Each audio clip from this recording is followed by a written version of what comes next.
Quando me dei conta, as chaves sumiram, os documentos desapareceram e vozes me atormentavam todas as noites.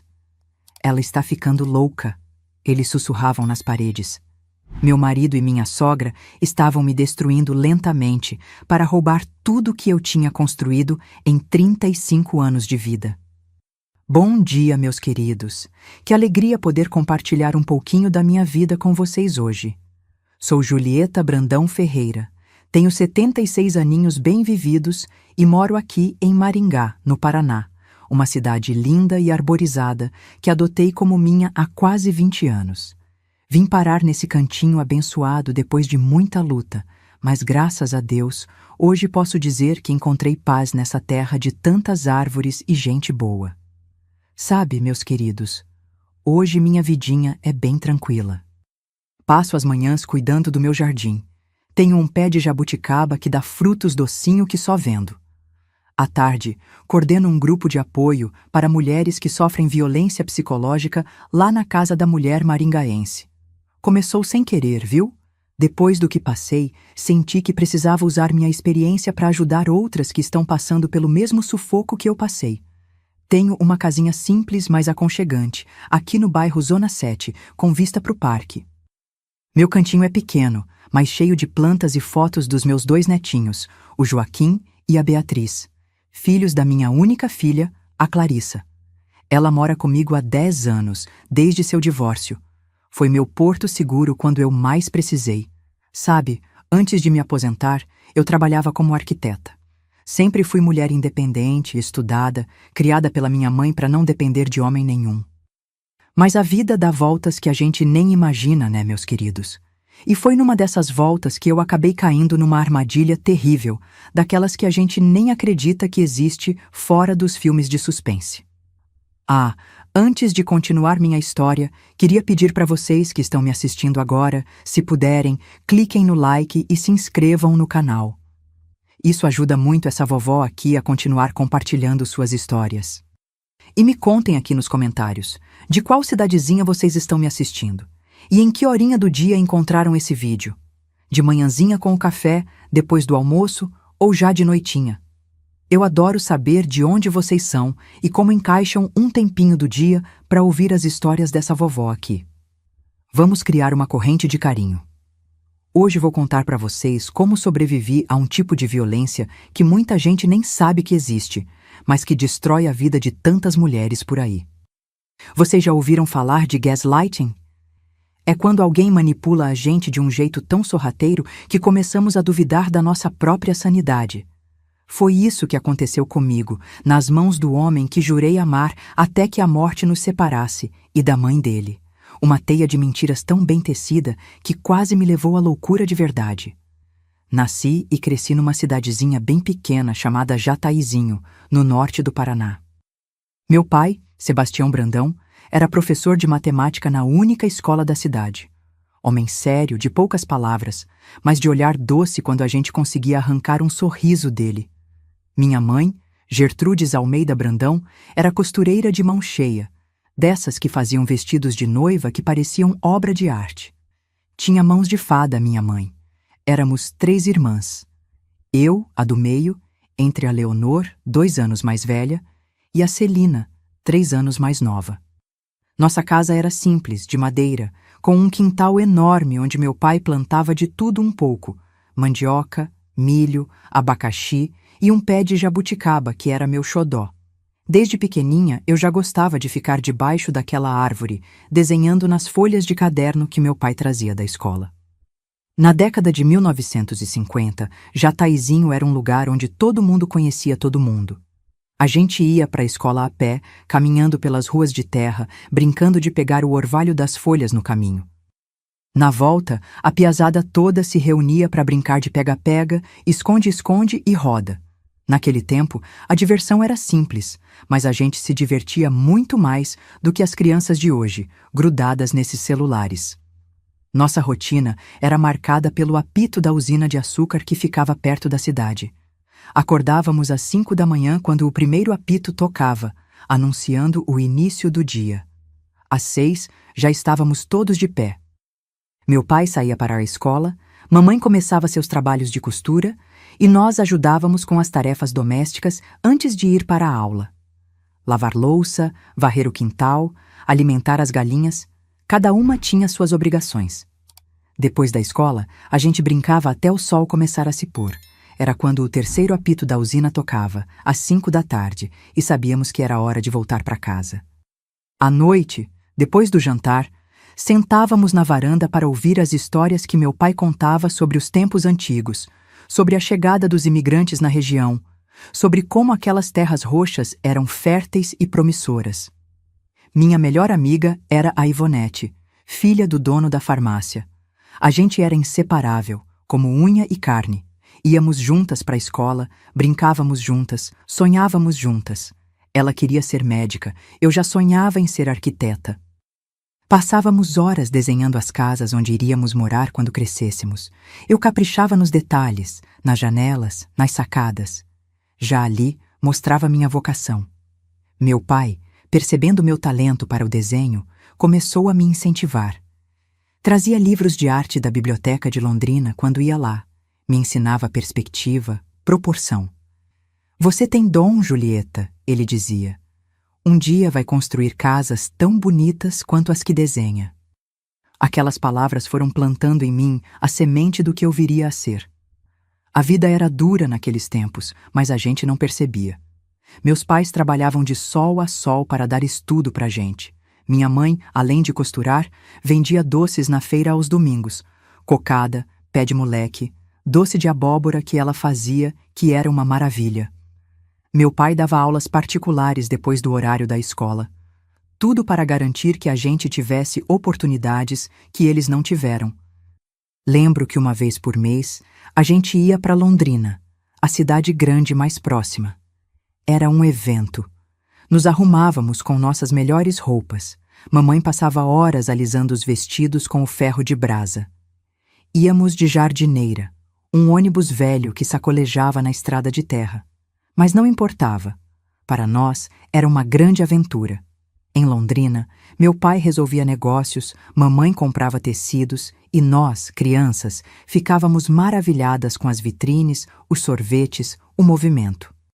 Foi numa dessas viagens que vi pela primeira vez um prédio alto de verdade e decidi: quero fazer isso quando crescer. Mal sabia eu que esse sonho me levaria para longe dali, para estudar arquitetura na capital. Os primeiros sinais de que eu seria diferente das outras meninas da cidade começaram a aparecer quando entrei na adolescência.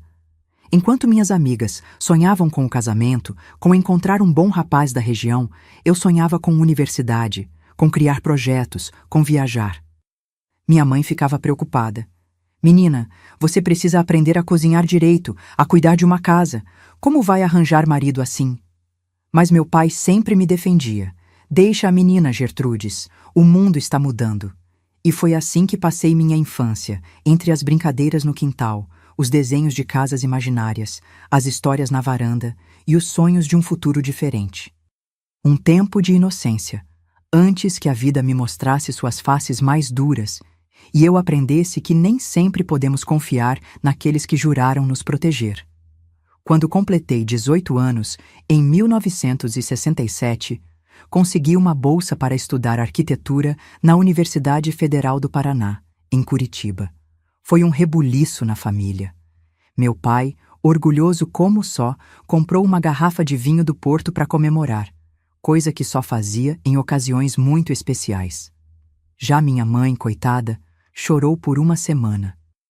Como você vai morar sozinha numa cidade grande, menina? Não tem medo, não? A verdade é que eu tinha medo, sim. Jataizinho era um ovo perto de Curitiba, mas o sonho era maior que o medo. Arrumei minhas malas, 2 malas de papelão com minhas roupas e meus materiais de desenho, e embarquei num ônibus da Aviação Garcia rumo à capital. Meu pai me acompanhou na viagem de 10 horas, me deixou instalada numa pensão para moças estudantes e voltou com os olhos marejados, mas o peito estufado de orgulho. A vida na capital não foi fácil no começo. A pensão da Dona Mafalda ficava no bairro do Rebouças. Era uma casa grande, antiga, que abrigava 12 moças estudantes. Tínhamos que dividir quartos, banheiros e seguir regras rígidas. Portão fechado às 10 da noite, sem visitas masculinas, refeições em horários marcados. Parecia um convento, mas era o que meus pais podiam pagar e eu estava feliz demais com a oportunidade para reclamar. A faculdade de arquitetura era um mundo novo. Professores exigentes, colegas de classe que vinham de famílias ricas da capital, equipamentos de desenho que eu nunca tinha visto. Me senti pequena, caipira, deslocada, mas tinha determinação. Passei noites em claro estudando, economizava até o último centavo da mesada que meu pai mandava para comprar livros e materiais. Aos poucos, fui ganhando respeito, fazendo amizades, encontrando meu lugar. Foi no último ano da faculdade, em 1972, que minha vida mudou para sempre. Eu tinha 23 anos e consegui um estágio num importante escritório de arquitetura de Curitiba. O Thomas & Associados era referência em projetos residenciais de alto padrão. E foi lá que conheci o Guilherme. Ai, meu Deus! Quando lembro dele naquela época, ainda sinto um aperto no peito. Guilherme Augusto Ferreira era um homem deslumbrante. 35 anos, formado em engenharia civil, filho de um importante construtor da cidade. Alto, olhos verdes penetrantes, um sorriso que iluminava qualquer ambiente. E culto. Falava de literatura, música clássica, viagens pela Europa.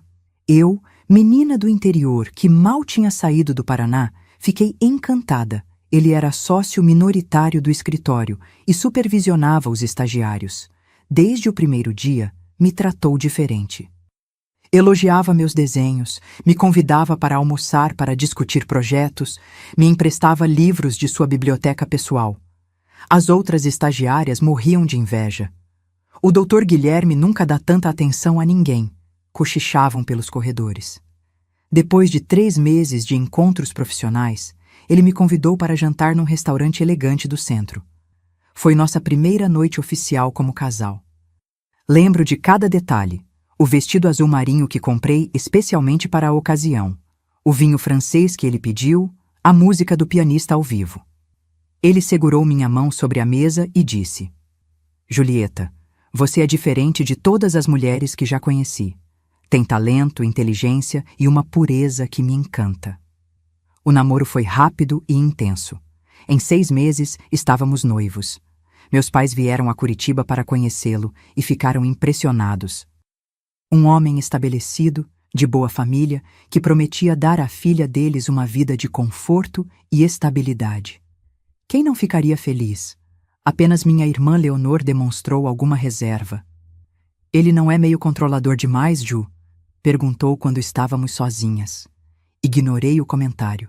Estava apaixonada demais para enxergar qualquer defeito. Nos casamos em julho de 1973, numa cerimônia elegante na Igreja do Cabral.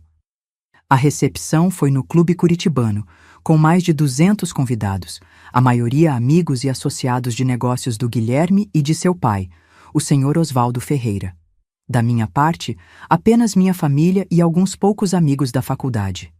Lembro da sensação estranha de olhar ao redor e mal reconhecer os rostos na minha própria festa de casamento.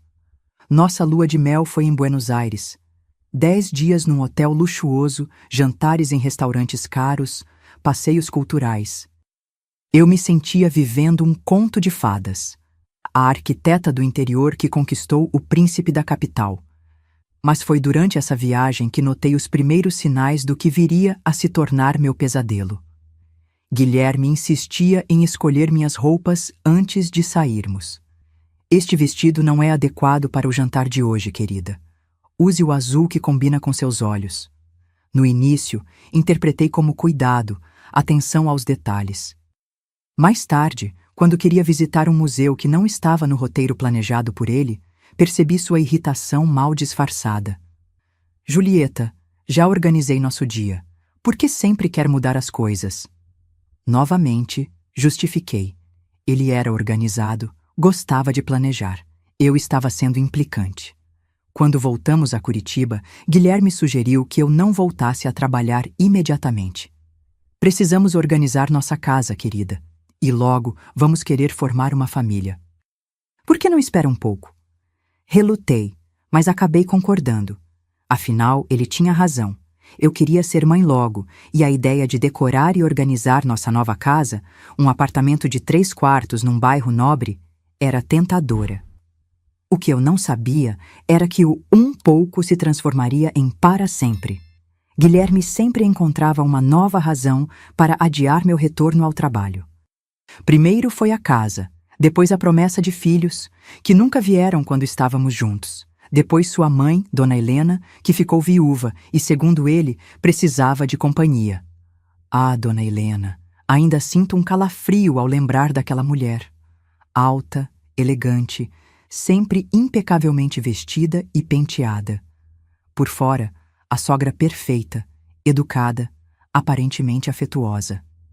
Nos primeiros meses após a morte do marido, de fato parecia frágil e grata pela minha companhia.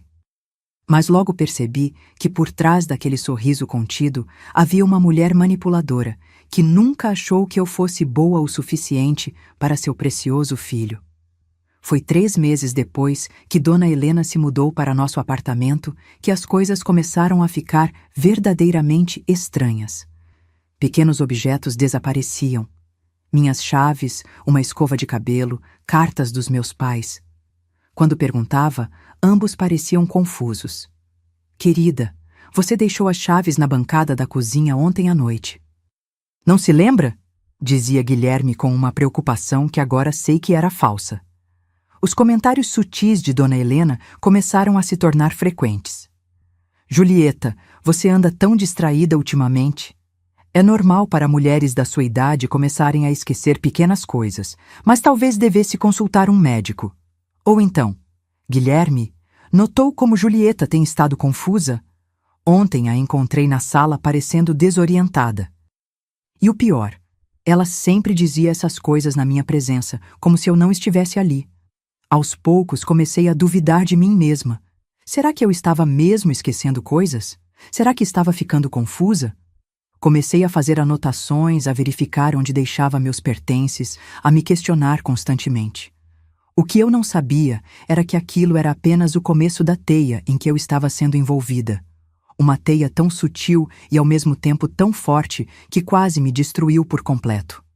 Foi em 1974, cerca de 1 ano após nosso casamento, que as coisas começaram a piorar drasticamente.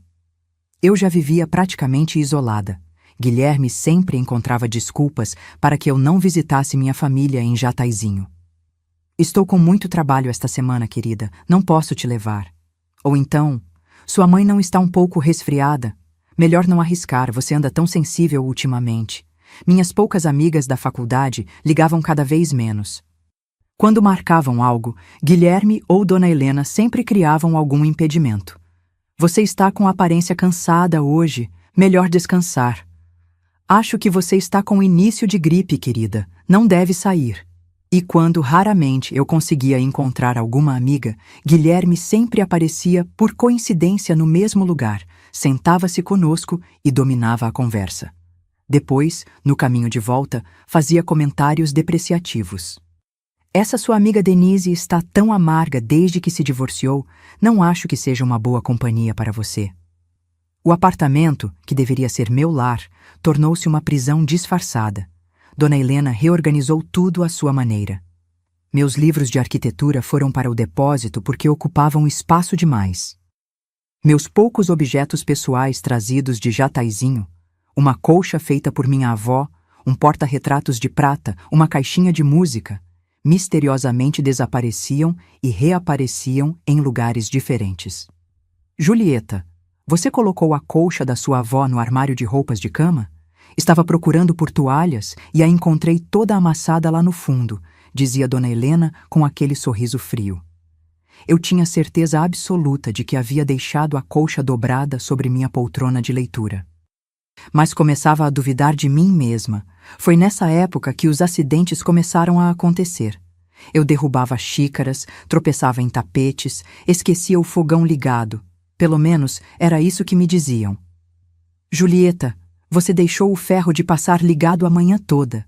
Poderia ter causado um incêndio, exclamava Guilherme, exasperado. Eu não me lembrava de ter passado roupa naquele dia, mas como contestar? À noite, comecei a ouvir sussurros, vozes abafadas que vinham das paredes, falando sobre mim. Ela não está bem. Acho que está ficando paranoica. Precisamos fazer alguma coisa. Ela está piorando. No início, pensava ser minha imaginação. Depois, tive certeza de que eram Guilherme e Dona Helena conversando sobre mim, achando que eu não podia ouvi-los. O que eu não sabia é que eles queriam que eu ouvisse. Em um jantar com alguns colegas de trabalho de Guilherme, derrubei uma taça de vinho sobre a toalha branca. Um acidente banal, que acontece com qualquer pessoa. Mas a reação de Guilherme foi desproporcional. Desculpem minha esposa, ela anda tão desastrada ultimamente, disse com um sorriso tenso, e depois, num tom mais baixo, mas perfeitamente audível, tenho me preocupado com seu comportamento. Os convidados trocaram olhares constrangidos. Eu me senti humilhada, exposta. Quando tentei me defender, explicar que foi apenas um acidente, Guilherme pousou a mão sobre a minha, num gesto que parecia afetuoso para os outros, mas que apertava meus dedos com força suficiente para deixar marcas. Está tudo bem, querida. Sabemos que você não teve intenção. O controle financeiro também se intensificou. Embora tivesse herdado uma pequena propriedade dos meus pais, um terreno em Jataizinho que havia sido vendido, eu não tinha acesso ao dinheiro. Guilherme insistiu em administrar tudo, alegando que eu não tinha experiência com investimentos. Confie em mim, estou fazendo isso pelo nosso futuro. Minha saúde começou a deteriorar. Perdi peso, sofria de insônia, tinha crises de choro frequentes. Quando mencionei a possibilidade de consultar um médico, Guilherme prontamente sugeriu um amigo da família, o Dr. Horácio. Ele é psiquiatra, querida. Acho que é disso que você precisa agora. Doutor.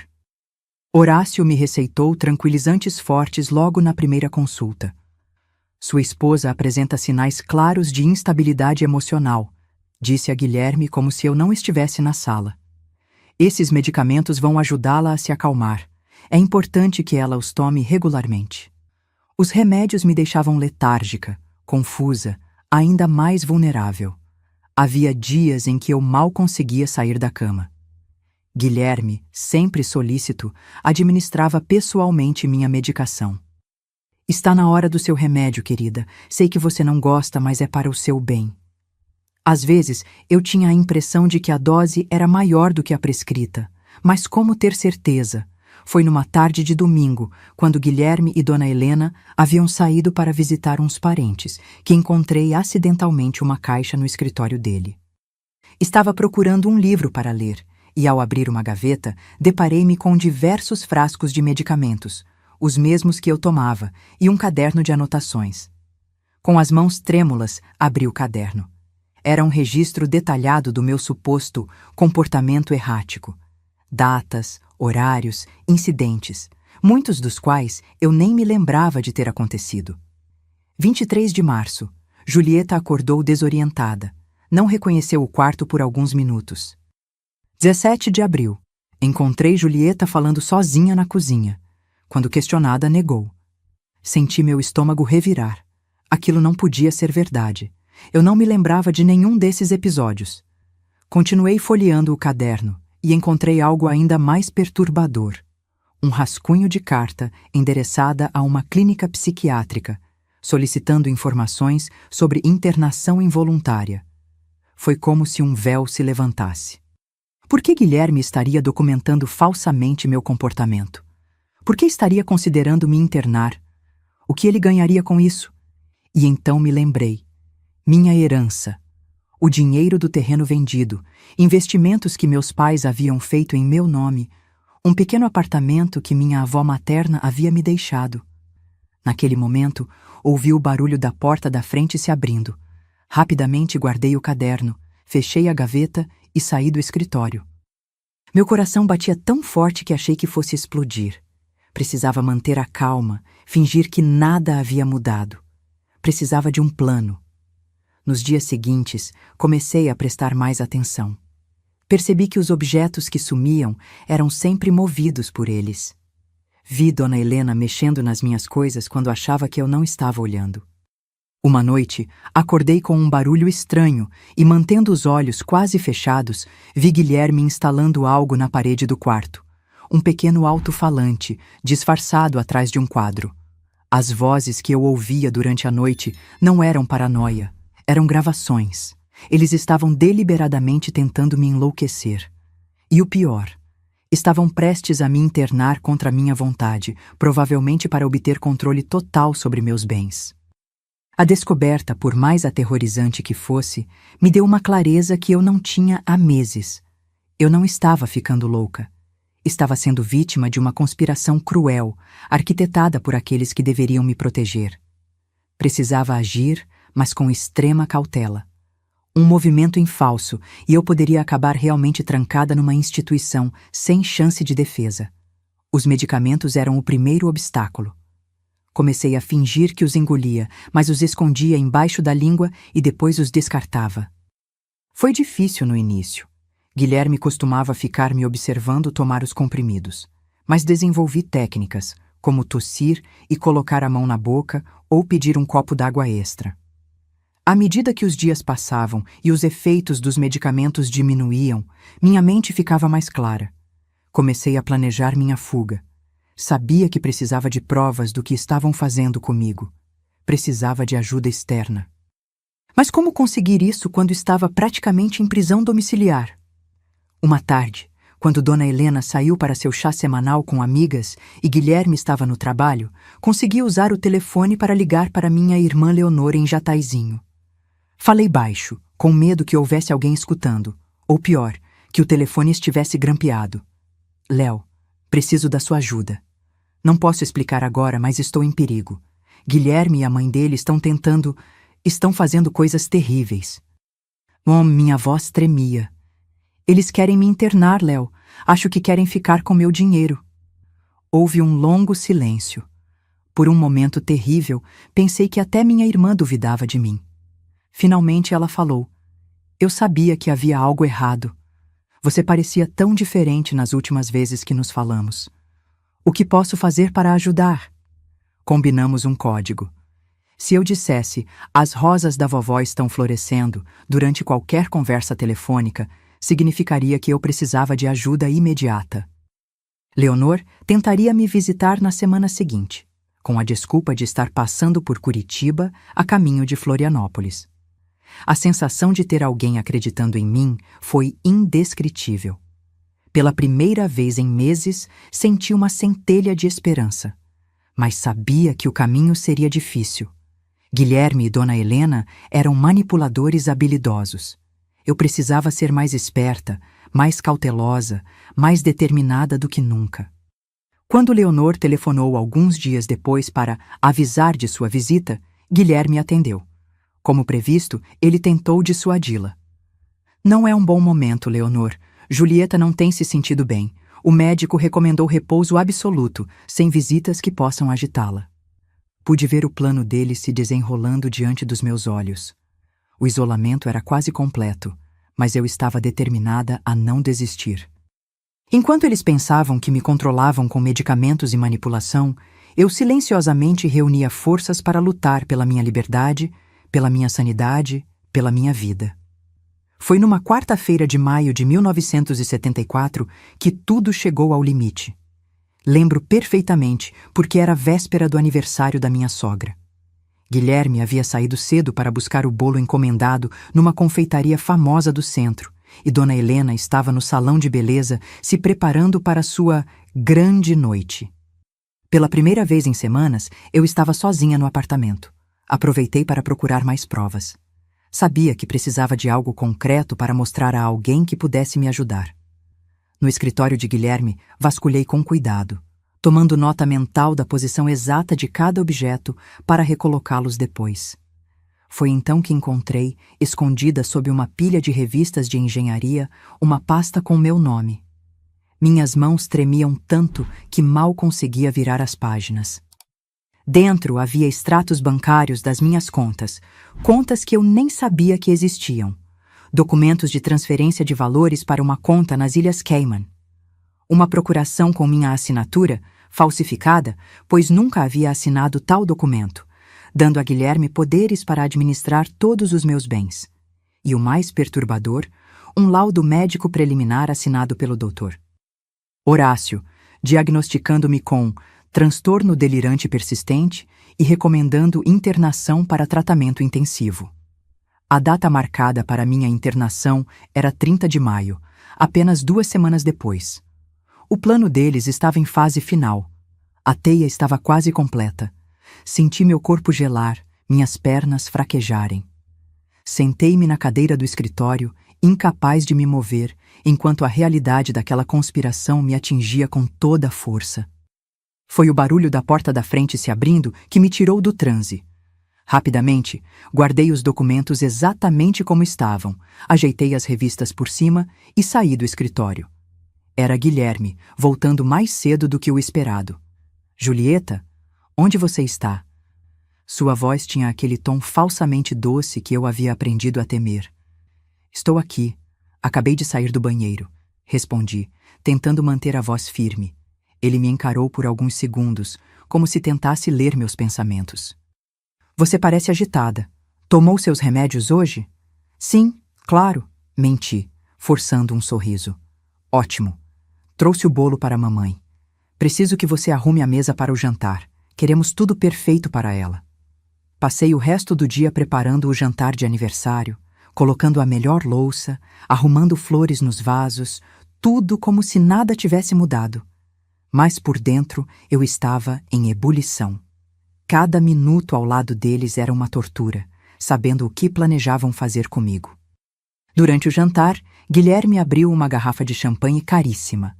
Um brinde à melhor mãe do mundo, disse, erguendo sua taça. Dona Helena sorriu, aquele sorriso frio que nunca chegava aos olhos. Ergui minha taça também, fingindo participar da celebração, mas não bebi um gole sequer. Não confiava em nada que viesse deles. Julieta não está bebendo, observou Dona Helena. Está se sentindo mal, querida? Só uma leve dor de cabeça, respondi. Não quero que o álcool piore. Guilherme pousou sua mão sobre a minha, apertando-a sutilmente. Talvez você devesse tomar um de seus remédios. Quer que eu pegue para você? Não, respondi rápido demais. Baixei a voz, tentando parecer calma. Não é necessário. Já vai passar. Os dois trocaram um olhar que conheci bem demais naqueles meses. Uma comunicação silenciosa que dizia: ela está fugindo do controle. Foi depois da sobremesa que aconteceu. Dona Helena pediu que eu buscasse um álbum de fotografias no quarto dela para mostrar algumas fotos antigas a Guilherme. Quando voltei com o álbum, ouvi-os conversando na sala de jantar, sem perceberem minha aproximação. Ela está suspeitando de algo, dizia Guilherme em voz baixa. Acho que não está tomando os remédios. Então, aumente a dose no chá dela hoje à noite, respondeu Dona Helena. Dr. Horácio disse que podemos dobrar se necessário. Só precisamos mantê-la sob controle por mais 2 semanas. Depois que a internarem, todos os problemas estarão resolvidos. E se ela resistir? Se fizer uma cena? Ninguém acreditará nela, querido. Temos meses de documentação de seu comportamento instável. Todos os nossos amigos já notaram como ela anda confusa. O Dr. Horácio é respeitadíssimo na comunidade médica. Será nossa palavra contra a de uma mulher desequilibrada. A bandeja com o álbum escorregou das minhas mãos, caindo com estrondo no chão. Ambos se viraram surpresos. Por um momento, ninguém disse nada. Nos encaramos, e pela primeira vez, não tentei disfarçar o que sentia. O medo deu lugar à raiva, uma raiva que me consumia por dentro. Julieta, começou Guilherme, levantando-se. Quanto tempo está aí? Tempo suficiente, respondi, minha voz estranhamente calma. Dona Helena tentou remediar a situação. Querida, você deve ter entendido errado. Estávamos apenas... Não, gritei, interrompendo-a. Não ouse mentir para mim agora. Vocês estão tentando me enlouquecer. Estão colocando remédios no meu chá, movendo minhas coisas, colocando alto-falantes nas paredes para me fazer ouvir vozes. Guilherme se aproximou, tentando parecer conciliador. Viu, mamãe? É disso que estou falando. Esses delírios persecutórios estão ficando mais frequentes. Julieta, querida, você precisa de ajuda. Eu sei sobre os documentos, Guilherme, disse, recuando quando ele tentou me tocar. Sei sobre a conta nas Ilhas Cayman. Sei sobre o laudo falso do Dr. Horácio. Sei de tudo. O semblante dele mudou instantaneamente. O disfarce de marido preocupado desapareceu, revelando o homem frio e calculista que ele realmente era.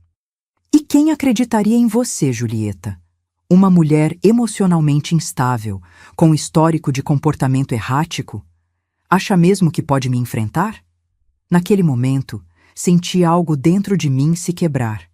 Não de dor ou desespero, mas como uma represa que se rompe, liberando uma força que eu nem sabia possuir. Vou embora daqui, agora. Tentei passar por ele em direção ao quarto para pegar algumas coisas, mas Guilherme agarrou meu braço com força. Você não vai a lugar nenhum. Não sem minha permissão. Me solte! Gritei, tentando me desvencilhar. Guilherme, os vizinhos vão ouvir, alertou Dona Helena, sempre preocupada com as aparências. Leve-a para o quarto. Dê a ela aqueles comprimidos mais fortes que o doutor deixou para emergências. Lutei com todas as forças enquanto ele me arrastava pelo corredor. Em desespero, agarrei um vaso pesado de porcelana que decorava o aparador e o atirei contra a parede, causando um estrondo. Socorro! Alguém me ajude! Gritei, esperando que algum vizinho ouvisse. Cale a boca, sua louca! Rosnou Guilherme, cobrindo minha boca com a mão, quase me sufocando. Nesse instante, a campainha tocou. Todos congelamos. Dona Helena olhou para Guilherme em pânico. A campainha soou novamente, insistente. Deve ser algum vizinho reclamando do barulho, sussurrou ela. Eu atendo. Leve-a para o quarto, rápido! Enquanto Guilherme me arrastava para o quarto, ouvi a porta da frente se abrir e a voz de Dona Helena açucarada. Boa noite, em que posso ajudar? E então, como um milagre, ouvi a voz que me devolveu a esperança. Boa noite, sou Leonor Brandão, irmã da Julieta. Vim fazer uma surpresa para ela. Minha irmã havia chegado um dia antes do combinado. Reunindo forças que não sabia ter, mordi a mão de Guilherme com toda a força. Ele gritou de dor, afrouxando o aperto o suficiente para que eu me soltasse. Léo, estou aqui! Me ajude! Gritei, correndo em direção à sala. O que se seguiu foi caótico. Leonor, percebendo imediatamente que algo estava errado, tentou entrar no apartamento. Dona Helena tentou impedi-la. Guilherme veio atrás de mim, furioso. Nossos gritos chamaram a atenção de outros vizinhos que começaram a se aglomerar no corredor. Ela está tendo um surto psicótico, tentou explicar Guilherme aos vizinhos curiosos. Minha esposa está doente, precisamos levá-la para o hospital. Mentira! Gritei, agarrando-me à minha irmã. Eles estão tentando me internar à força para ficar com meu dinheiro. Têm me drogado por meses. Instalaram alto-falantes nas paredes para me fazer ouvir vozes. Vi a dúvida nos olhos dos vizinhos. Quem acreditariam? No respeitável engenheiro e sua elegante mãe? Ou na mulher histérica que gritava acusações aparentemente absurdas? Foi então que Leonor, minha irmã sempre sensata, falou com voz firme. Se minha irmã está tendo problemas psicológicos, como vocês alegam, então não se importarão que chamemos a polícia e uma ambulância, correto? Deixemos que autoridades e médicos independentes avaliem a situação. O rosto de Guilherme empalideceu. Não há necessidade de envolver estranhos em um assunto familiar. Temos nosso próprio médico. Insisto, disse Leonor, já com o telefone na mão. Se não há nada de errado acontecendo aqui, vocês não têm nada a temer. Aquela noite marcou o início do fim do meu pesadelo. A chegada inesperada de Leonor, os vizinhos testemunhando tudo, a menção à polícia, foi a gota d'água que fez desmoronar o plano cuidadosamente arquitetado por Guilherme e Dona Helena. Na confusão que se seguiu, consegui sussurrar para Leonor. No escritório dele, documentos escondidos sob revistas de engenharia, prova de tudo. Minha irmã, sempre astuta, entendeu imediatamente o recado. Naquela noite, dormi na casa de uma vizinha do andar de baixo que se compadeceu da minha situação, enquanto Leonor ficou de olho no apartamento para garantir que Guilherme não destruísse provas. Foi a primeira noite em meses que dormi sem medo, sabendo que, finalmente, o pesadelo começava a ter um fim. A manhã seguinte ao confronto foi crucial para minha libertação. Leonor chegou cedo na casa da vizinha, onde eu havia passado a noite, trazendo uma maleta com alguns documentos. Consegui entrar no escritório de Guilherme, ela explicou, com um brilho de determinação nos olhos. Enquanto você dormia, convenci a síndica do prédio a me acompanhar até o apartamento. Disse que precisava pegar seus remédios e roupas. Guilherme não podia impedir com a síndica ali como testemunha. Minha irmã sempre foi esperta. Enquanto aparentemente pegava minhas coisas no quarto, ela rapidamente entrou no escritório e encontrou os documentos que eu havia mencionado. Julieta, isso é muito sério, disse ela, espalhando os papéis sobre a mesa da cozinha da vizinha. Transferências bancárias, documentos falsificados, isso é crime. E esse diagnóstico médico? Como podem fazer isso com você? A vizinha, Dona Iracema, uma senhora aposentada que morava sozinha, olhou por cima de nossos ombros. Meu falecido marido era advogado, comentou. Vocês precisam levar isso para a polícia imediatamente. Mas eu sabia que não seria tão simples. Guilherme era bem relacionado em Curitiba. Tinha amigos influentes, inclusive na polícia. Além disso, ele e Dona Helena haviam se esforçado por meses para construir a imagem de uma esposa mentalmente instável. Quem acreditaria na minha palavra contra a deles? Precisamos de ajuda profissional, decidiu Leonor. Vou ligar para o Dr. Emanuel. Dr. Emanuel Assis era um antigo amigo do meu pai, um médico respeitado que agora vivia em Curitiba. Embora aposentado, ainda mantinha forte influência na comunidade médica local. Foi com ele que nos encontramos naquela mesma tarde, num café discreto no centro da cidade. O médico idoso ouviu atentamente enquanto eu contava tudo. Os remédios forçados, os objetos movidos, as vozes nas paredes, os documentos encontrados. Em alguns momentos, precisei parar para respirar fundo, lutando contra as lágrimas. Leonor complementava com o que havia testemunhado na noite anterior. Isso é abominável, disse Dr. Emanuel finalmente, seu rosto enrugado contorcido de indignação. Conheço o Dr. Horácio de reputação. Nunca confiei nele. Sempre muito próximo das famílias ricas, sempre disposto a fornecer diagnósticos convenientes para quem pode pagar. Ele examinou o laudo médico que Leonor havia recuperado. Isso aqui é uma aberração ética. Não há histórico clínico adequado, não há relatos de sessões terapêuticas, não há justificativa para um diagnóstico tão grave. E internação compulsória? Isso só pode ser autorizado em situações extremas, após avaliação criteriosa. Dr. Emanuel retirou os óculos e esfregou os olhos cansados. Julieta, você precisa passar por uma avaliação médica independente imediatamente. Não para provar sua sanidade, que para mim é evidente, mas para documentar oficialmente que você foi vítima de abuso psicológico sistemático. Naquela mesma tarde, fui examinada por 2 especialistas indicados pelo Dr. Emanuel, uma psiquiatra e um neurologista. Os exames foram minuciosos. Amostras de sangue e urina foram coletadas para verificar resíduos dos medicamentos que haviam me forçado a tomar. Enquanto isso, Leonor e Dr. Emanuel foram a um escritório de advocacia recomendado por Dona Iracema.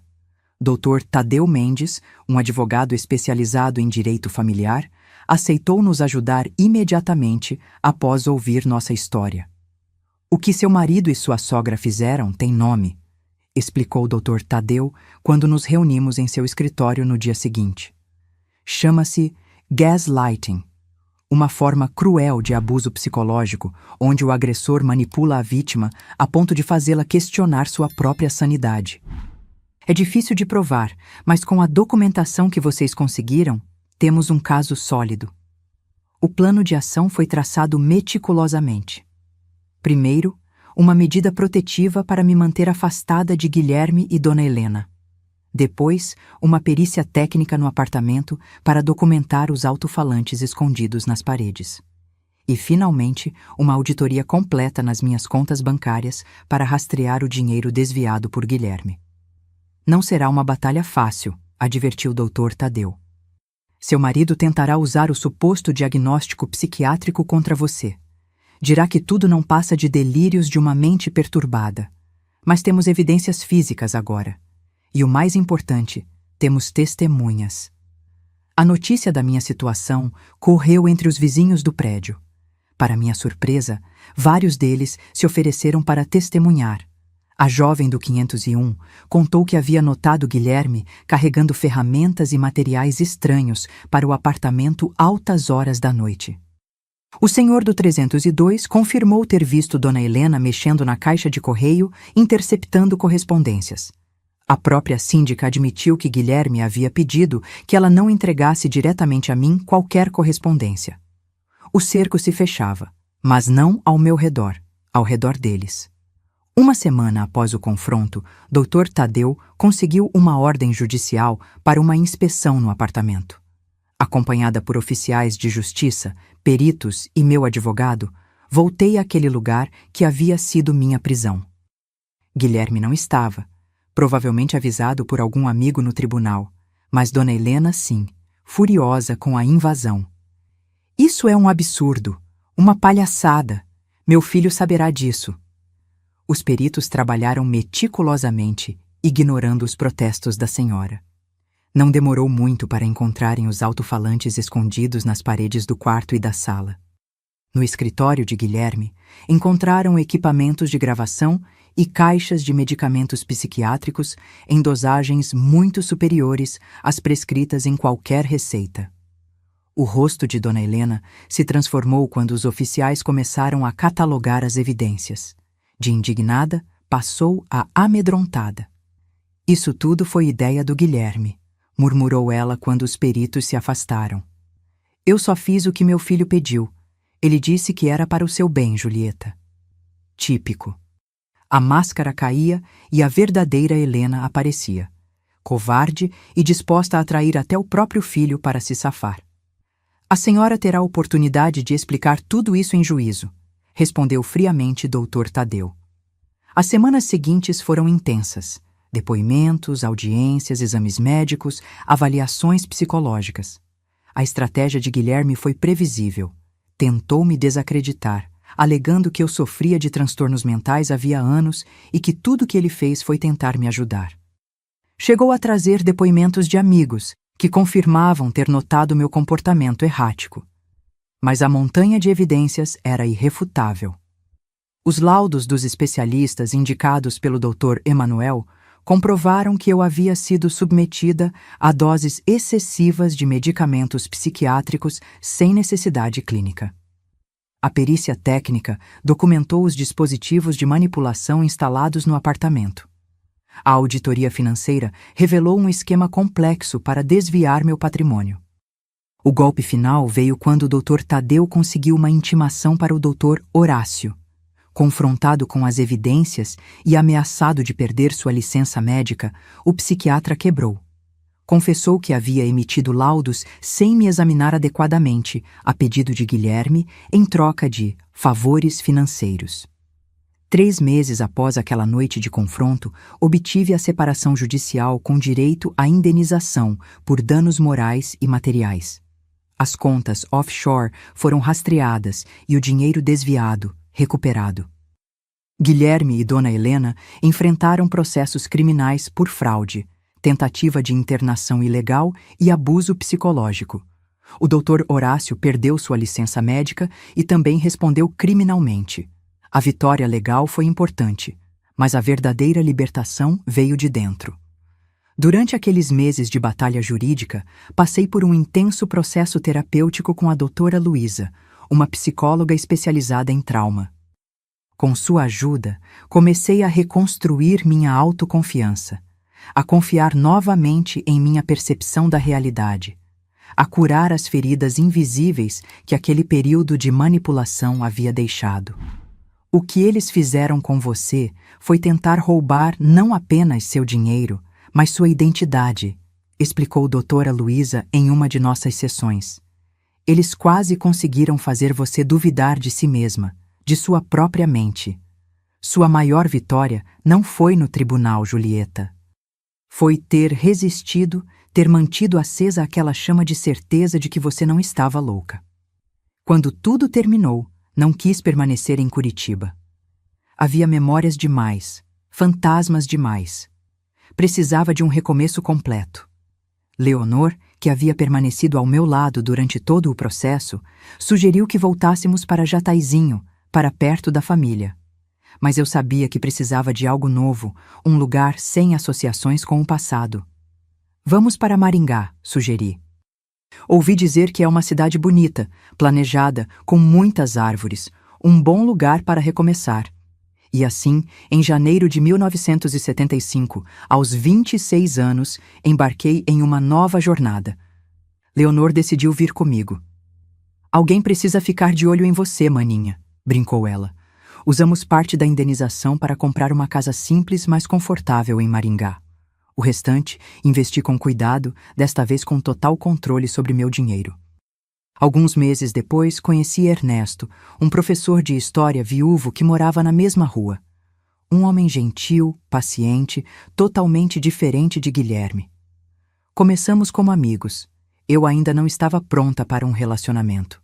Ele respeitou meu tempo, meu espaço, meus medos. Foi assim, com calma e respeito, que o amor verdadeiro finalmente entrou na minha vida. E foi com Ernesto que 2 anos depois tive minha filha Clarissa, a luz da minha vida, a prova de que mesmo após a maior escuridão, podemos encontrar a felicidade novamente. E assim, meus queridos, chegamos aos dias de hoje. Estou aqui, com meus 76 anos bem vividos, ainda na mesma Maringá que me acolheu quando mais precisava de um recomeço. A cidade cresceu, se modernizou, mas manteve aquela atmosfera acolhedora que me encantou desde o primeiro momento. Minha casa na Zona 7 continua sendo meu cantinho de paz. O jardim que plantei há quase 50 anos está mais bonito que nunca. Os ipês, que eram mudas quando cheguei, agora colorem o quintal de amarelo e roxo a cada primavera. O pé de jabuticaba, que plantei em homenagem àquele da minha infância em Jataizinho, já deu frutos para 3 gerações da família. Ernesto, meu companheiro por mais de 40 anos, nos deixou há 5 anos. Um câncer no pâncreas que avançou rápido demais. Foram 45 anos de um amor tranquilo, respeitoso, cheio de carinho, o oposto completo do que vivi com Guilherme. Ernesto foi pai maravilhoso para Clarissa, professor dedicado para gerações de estudantes maringaenses e o melhor marido que eu poderia ter pedido. Sinto sua falta todos os dias, mas sou grata pelo tempo que tivemos juntos. Minha filha Clarissa seguiu meus passos e se tornou arquiteta. Tem um pequeno escritório aqui mesmo em Maringá, onde projeta principalmente casas sustentáveis, com aproveitamento de luz natural e captação de água da chuva. Aos 48 anos, ela é meu orgulho. Uma profissional competente, mãe dedicada e filha presente. Após seu divórcio há 10 anos, voltou a morar comigo, trazendo meus 2 netos, Joaquim e Beatriz, que hoje já são adultos e estão na universidade. Joaquim, meu neto mais velho, está cursando medicina na UEM. Quer ser psiquiatra, ironias da vida, não é mesmo?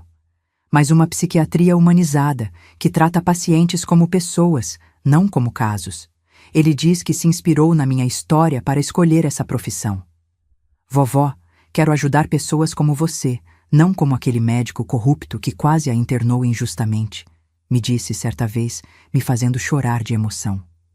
Beatriz, a caçula, está no 2º ano de Direito e já faz estágio num escritório que defende mulheres vítimas de violência. Esperta e determinada como a tia-avó Leonor, minha Bia não deixa nada passar. Ninguém vai fazer gaslighting com as minhas clientes e sair impune, vovó. Ela declara, com aquele fogo nos olhos que me lembra tanto minha irmã. Ah, Leonor. Minha querida irmã nos deixou há 2 anos, aos 80. Viveu aqui em Maringá também, nunca se casou, dedicou-se à carreira de professora de matemática. Foi a 2ª mãe dos meus netos, minha melhor amiga, minha confidente. Nos últimos anos, sofria de Alzheimer, numa ironia cruel para alguém que sempre foi tão lúcida e racional. Cuidei dela até o fim, como ela cuidou de mim naqueles momentos terríveis em Curitiba. Minha rotina hoje é tranquila e prazerosa. Acordo cedo, por volta das 6 da manhã, hábito que mantenho desde a infância. Tomo meu café preto na varanda, observando os pássaros que visitam as árvores do quintal. Sabiás, bem-te-vis, sanhaços, cada um com seu canto particular, sua personalidade. 3 vezes por semana, vou até a Casa da Mulher Maringaense, onde coordeno um grupo de apoio para mulheres que sofreram violência psicológica. Compartilho minha experiência, ouço suas histórias, ofereço um ombro amigo e orientação prática. Se eu sobrevivi, você também pode, digo a elas. E quando vejo o brilho de esperança nos olhos de uma mulher que chega quebrada, sei que todo o sofrimento que passei teve algum propósito. Nas tardes livres, cuido do jardim, faço trabalhos manuais, leio muito. Redescobri o prazer do desenho, algo que havia abandonado após o trauma. Não são mais projetos arquitetônicos, mas aquarelas de paisagens, flores, cenas cotidianas. Minhas mãos já não são tão firmes, mas ainda conseguem capturar a beleza que vejo ao meu redor. Às sextas-feiras, tenho meu encontro sagrado com amigas da terceira idade, um grupo que formamos há mais de 20 anos.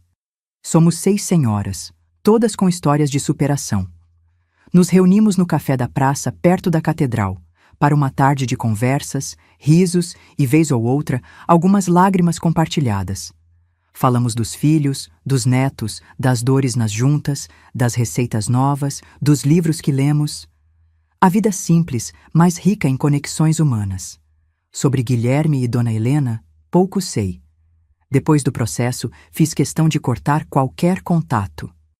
Soube, anos depois, que ele foi condenado, mas cumpriu uma pena leve demais para o crime que cometeu. Dona Helena faleceu na década de 1980, sozinha num asilo em Curitiba. O filho nunca a visitava, diziam. Guilherme tentou refazer a vida. Casou-se novamente com uma jovem herdeira, mas o escândalo do nosso caso manchou sua reputação para sempre. Acabou perdendo tudo em negócios fracassados e bebida. Poderia dizer que sinto satisfação com o destino deles, mas a verdade é que já não sinto nada. Nem raiva, nem rancor, nem desejo de vingança. O tempo e a terapia, muita terapia, me ajudaram a liberar esse peso. Como diz a doutora Luísa, que ainda me atende ocasionalmente, perdoar não significa dizer que o que fizeram está certo. Significa que você não permitirá que o ódio ocupe espaço na sua vida. E é assim que vivo hoje, aos 76 anos, em minha casinha aconchegante em Maringá, cercada pelo amor da minha filha e dos meus netos, pelas memórias do meu Ernesto, pelo carinho das minhas amigas, pela gratidão das mulheres que ajudo. Uma vida simples, serena, sem luxos desnecessários, mas rica em significado e conexões verdadeiras. Quando olho para trás, para aquela jovem arquiteta de 25 anos que quase foi destruída por um marido cruel e uma sogra manipuladora, sinto uma mistura de compaixão e admiração. Compaixão pela dor que ela não merecia passar. Admiração pela força que nem ela sabia que tinha. Se há uma lição que aprendi em toda essa jornada, é que somos mais fortes do que imaginamos. Que nossa mente, essa dádiva maravilhosa que nos foi dada, pode ser nossa prisão ou nossa libertação. E que, mesmo nas noites mais escuras, sempre existe uma luz, por menor que seja, guiando nosso caminho de volta para casa. Meus queridos que me acompanharam até aqui, quero deixar um recado especial para vocês, principalmente para quem talvez esteja passando por alguma situação parecida com a que vivi. Quando estamos dentro de uma relação abusiva, muitas vezes não conseguimos enxergar as amarras que nos prendem. É como se estivéssemos envolvidos numa neblina densa que não nos deixa ver o caminho. O gaslighting, essa manipulação psicológica cruel que faz você duvidar da sua própria sanidade, é um dos tipos mais perigosos de abuso, justamente porque ataca aquilo que temos de mais precioso, nossa mente, nossa percepção da realidade. Quando alguém começa a mexer suas coisas de lugar, a negar o que você viu ou ouviu, a te fazer questionar suas memórias e sentimentos, fique alerta. Isso não é amor, não é cuidado, não é preocupação genuína, é controle, é abuso. Se você está sentindo que algo não está certo na sua relação, confie nesse instinto. Nossa intuição muitas vezes percebe o perigo antes mesmo da nossa mente consciente. Se as pessoas ao seu redor estão sendo afastadas, se você está cada vez mais isolado, se suas decisões estão sendo constantemente questionadas ou ridicularizadas, busque ajuda. Aprendi que a idade não define nossa força, mas sim nossa capacidade de recomeçar cada dia. Quando fugi daquele apartamento em Curitiba, aos 26 anos, achei que minha vida tinha acabado. Como poderia confiar em alguém novamente? Como poderia reconstruir tudo o que perdi? Mas a vida tem dessas surpresas. O tempo que achamos que vai nos destruir acaba nos moldando, nos fortalecendo. Minhas rugas são mapas de sobrevivência, cada uma conta uma história de dor superada. Olho no espelho hoje e vejo uma mulher de 76 anos que passou por tempestades, que quase se afogou, mas que encontrou força para nadar até a margem. E se eu conseguir, você também pode. A vida me ensinou que até na escuridão mais profunda, nossa luz interior nunca se apaga. Mesmo nos dias em que eu estava tão dopada pelos medicamentos que mal conseguia formular um pensamento coerente, havia uma chama pequenina dentro de mim que se recusava a se extinguir. Foi essa chama que me manteve viva, que me fez desconfiar, que me deu coragem para buscar a verdade. Nunca permiti que minha dignidade fosse roubada, mesmo quando tentaram levar tudo de mim. Eles tentaram me convencer de que eu estava louca. Tentaram me isolar da minha família, tentaram me roubar, mas havia algo que não conseguiram tocar. Minha essência, minha alma. Por mais que tentassem me diminuir, havia uma parte de mim que sabia quem eu era de verdade. Descobri que somos mais fortes do que imaginamos, especialmente quando pensamos que não aguentamos mais. Naquela noite do confronto, quando parecia que tudo estava perdido, encontrei uma força que nem sabia que existia dentro de mim. E você também encontrará, se precisar. O tempo não cura todas as feridas, mas nos ensina a viver com elas e ainda assim sorrir. Carrego até hoje as cicatrizes daquele período. Há momentos em que ainda me sobressalto quando algo desaparece em casa, quando alguém questiona minha memória sobre algum evento. Mas aprendi a reconhecer esses gatilhos, a respirar fundo, a me ancorar no presente. Minha história não é sobre o que fizeram comigo, mas sobre como escolhi responder. Poderia ter me afundado no papel de vítima, poderia ter deixado que a amargura e o ressentimento consumissem o resto da minha vida. Mas escolhi transformar minha dor em propósito, ajudando outras mulheres a identificarem e escaparem de situações abusivas. Aprendi que a verdadeira fortaleza não está em nunca cair, mas em levantar todas as vezes. E foram muitas quedas ao longo do caminho. A recuperação não é linear. Há dias bons e dias ruins, momentos de coragem e momentos de medo. O importante é seguir em frente, um pequeno passo de cada vez. O abuso deixa cicatrizes invisíveis, mas a recuperação mostra que podemos florescer, mesmo depois da tempestade. Hoje, quando olho para as mulheres do meu grupo de apoio e vejo aquelas que chegaram quebradas se transformando em guerreiras, sei que vale a pena lutar. Vale a pena acreditar na possibilidade de uma vida melhor. Descobri que minha voz, mesmo trêmula, tem poder quando decido usá-la. Por muito tempo fiquei em silêncio, com medo de não ser acreditada. Mas quando finalmente falei, quando contei minha verdade, percebi que minhas palavras tinham o poder de não apenas me libertar, mas de iluminar o caminho para outras que ainda estavam nas trevas. A idade me deu sabedoria para entender que nunca é tarde para recomeçar. Aos 26 anos, pensei que minha vida tinha acabado. Aos 76, sei que cada dia é uma nova oportunidade. Se você está passando por momentos difíceis agora, lembre-se, sua história ainda está sendo escrita e você tem o poder de mudar seu rumo. Meus queridos que estão me assistindo, se este vídeo tocou seu coração, se minha história ressoou de alguma forma com você, gostaria de pedir um favor especial. Clique no botão de inscrição e ative o sininho. Não é por vaidade ou por números, é porque cada inscrição me ajuda a alcançar mais pessoas que podem estar precisando ouvir essa mensagem de esperança. Se você conhece alguém que esteja se comportando de maneira estranha ultimamente, que esteja se isolando, que pareça confusa ou com medo sem razão aparente, compartilhe este vídeo com essa pessoa imediatamente. Uma mensagem, um vídeo compartilhado, pode ser a diferença entre o desespero e a esperança, entre continuar presa ou encontrar coragem para sair. E se você mesmo está em uma relação onde constantemente duvida da sua percepção, onde suas memórias são questionadas, onde seu parceiro ou parceira controla seu acesso a amigos e familiares, por favor, busque ajuda agora. Não espere até estar completamente isolado, não espere até perder a confiança em si mesmo. Há pessoas prontas para acreditar em você, para apoiá-lo, para ajudá-lo a encontrar o caminho de volta para a luz. Me conte aqui nos comentários se você ou alguém que você conhece já viveu uma situação de manipulação psicológica. Seu testemunho pode ajudar outros a identificarem sinais de abuso em suas próprias vidas. Faça isso, agora. Não espere nem mais um minuto. Em qualquer país, em qualquer cultura, a manipulação psicológica é uma forma de violência que deixa marcas profundas.